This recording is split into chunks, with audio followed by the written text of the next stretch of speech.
Okuman asıl, okumandan su. Yok, bu şey yok. Ne çok mutluyum yok. Okumamansa kurulsa kutaş haramdır. Bilim nasip verir, bilim çoğunu gelir. Bilim satılmaydı, okup tabulardı. Bilim talanı teşer. Ana dili suymayan, anasını da suymaz. Adam sözüne bilgi. Bu sözge bana yok.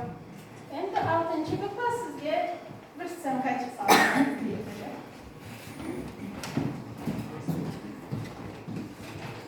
Salam. Salam. Oturun sergide. Sergide. O yıl derste bir sıfatını düz manasında kıydırgan manasını üstünden söyleşkenedim. Ana göre men sizge üç bilgiyenedim. Kayda alim sen anatını begi getin begi gisiye. Kayda üç mi kalaydın duranından bir haber aytçı.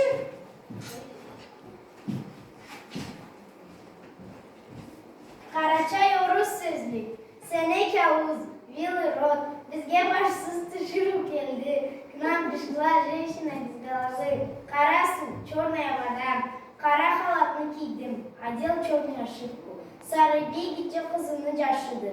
Желтый князь, сын маленькой девушки. Иге okugan sohtanı harkim de süyer.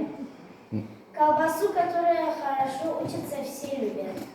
Dünyanı bu yaga, bir nalimati. Ne toktadın alim? Bir künye bir nankibet Allah'ım.